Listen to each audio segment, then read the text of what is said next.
这样断句？为什么把句子做这样改造？那这些方法理论上都有迹可循。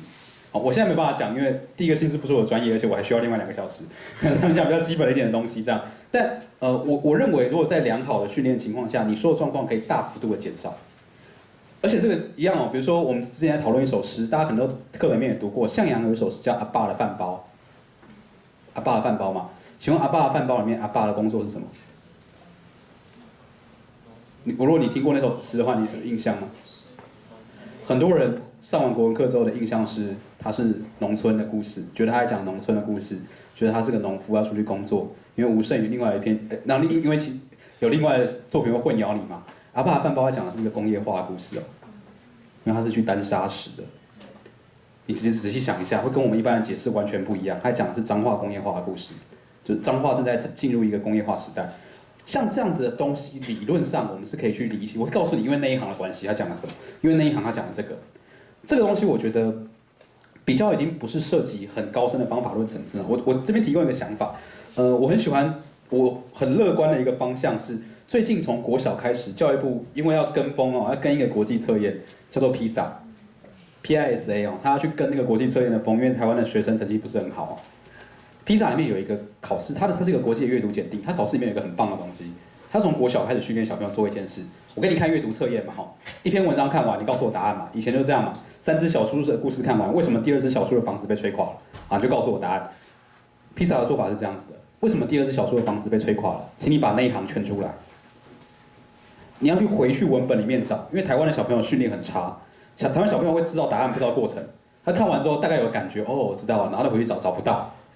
所以台湾小朋友成绩很差的原因不是他答案都对，过程全错，很奇妙这样。那如果在这样的逻辑里面一样哦，我们在文本分析里面或在做解读的时候，不管是现代诗还是小说还是散文，最基础的就是你回去文本里面读，而且我们通常会用一个比较严格的证据检定程序。我不知道你们刚刚有没有注意到，刚刚他说那个女儿要借钱的时候，我有讲一句话说证据不够。对，一样哦。我们其实那是另外一堂课，我们其实会有一套比较完备的文本分析原则，就告诉你几个证据以上可以成立。你就是要看到这么多个，这些东西都出现了 ，OK 成立。如果不是的话，我只能告诉你有可能，但它不够强。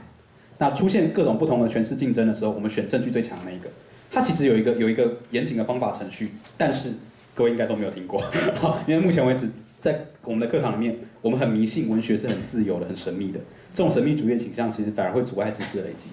这其实状况不太好。对，那如果有兴趣的话，以后万一有机会，你看到我在哪里讲文本分析，你有兴趣的话，你可以来听听看这样。通常我觉得关键字就打出来是文本分析，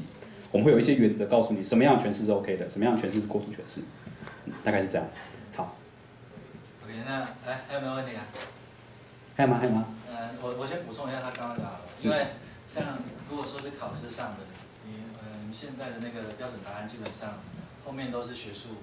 就是学院采集出来的，所以那个答案是会有标准答案的，知道吧？你那个无限诠释是表示说它这考试以外，考试它都对应的嘛，所以它可以考你的记忆力啊。好，所以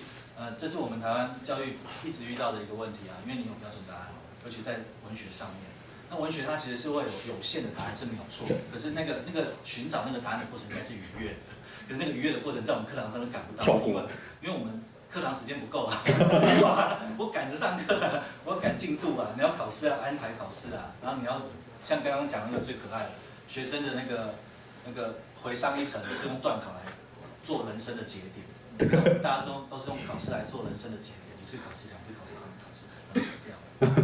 好，不好意思，那还有没有再一个问题？是，请说。我有些感想啊，就是说今天上课就把这些都猜出来，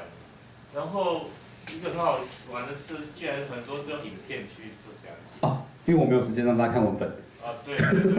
对。可是像我常看电影，电影有一个概念，就是说他们希望让观众不要去想他的后面的把戏是什么，完全被操弄的，完全就不要去想说他的一些痕迹。可是你现在反过来说，我要去猜里面的东西，这对鉴赏来说，因为比如说你看到一个很美的建筑物，你是看到整个 image， 然后那个情感的冲击力。可是你现在开始说去里面用什么功法，用什么设计，然后就是说这个好像我说是要从哪边先开始，因为你读一个文学的话，你要先抓到是里面那种情感的冲击力呢，还是说我一开始就会去找这种技术上的东西去拆解，拆解当然是很有趣，可是到底我觉得好像这不是一个动力，因为有些人就不想拆解嘛，有些人就是想要被操弄。我不知道这个东西是好，对我来说是这样哦，这个东西是工具箱，工具箱可以不要开的。好，我们的自己的很多人都会问说啊，你都每天在拆这些东西，你看小时候会不会很无趣？不会哦。通常你久了之后，反正你如果真的不想干什么的时候，你要放空是很容易的，就不要想。那我们为什么会需要这些东西？是，如同我刚刚所说，我现在看完了，我有个情绪反应。今天我想要知道为什么的时候，我就要去找工具。我如果不想知道为什么，那没关系，我哭完就算了这样。但如果你今天有一点点好奇，觉得说，哎，为什么？就是我刚刚会哭，或者甚至我开始想要写了，为什么我要怎么让别人哭？那你工具箱就要拿出来，这是一个。面对基础作品的时候，我刚刚选的作品都很简单，都是选简单的作品。再来第二件事情是，那是因为这是简单的作品，所以你不需要任何的训练，我丢给你，你就有感觉了。可是有些状况是会遇到说，你会遇到稍微难一点的作品，超出你现在的阅读程度，超出你平常阅读习惯，它可能比较严肃，或者是也许比较沉闷，也许节奏比较慢，它做了一些奇怪的变造，你根本不知道它在干什么的时候，这时候你可能反而需要工具去帮你感觉。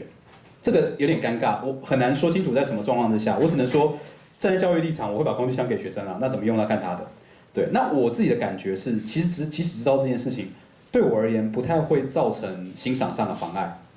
因为我已经做到熟了之后，我并不是停下来说，哦，这里有一个叙事观点哦，哦，这里有一个象征转换哦，没有，我是看过去的时候就知道啊，是这个，对，那个。因为我不知道你们看，如果你跟类似创作者一起看电影或什么，应该有时候会觉得很烦这样。像我昨天跟我太太2个人去看那个《单身动物园》，我们看每一幕我都在旁边偷笑，就是啊，那是孔雀，那个右上角，靠，原来是那个点。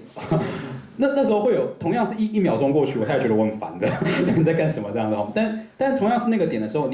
因为你有这些东西的辅助，你在一个画面内接受到的资讯会比较多，你会知道你的眼睛要去哪里，不知道为什么你的眼睛会自动锁定。哦，知道啊，那个画面抓起来就是这个东西，这样一样在小说看过去的时候，一样这2个词对着哦，哎，这2个词这个词出现过，这种东西其实它可以是一个，我认为其实是加强愉悦感的东西。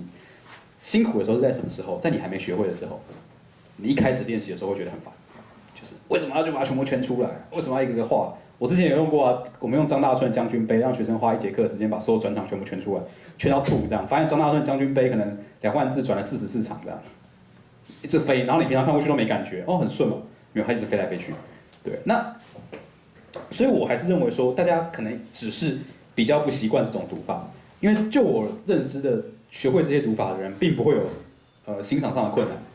对，他可能某种程度上还会帮助他欣赏这样子，大概是这个样子。当然不是每个人都真的需要知道很深很深的机制。如果你真的需要很深的机制的话，我自己的每个东西都可以开1堂课，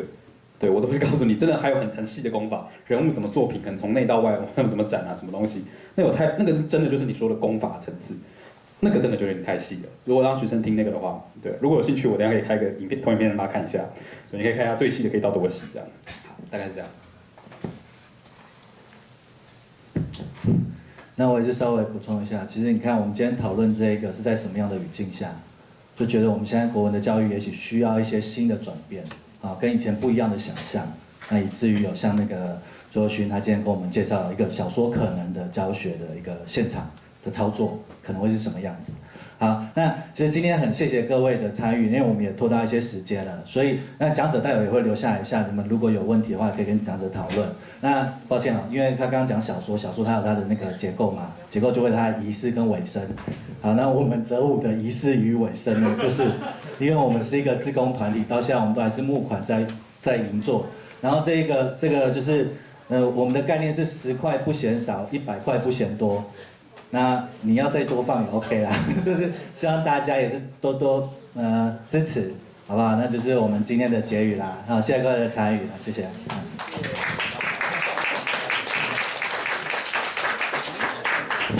那个你可以看一下，如果我真的要讲的细，比如说刚刚人物那里，我只讲。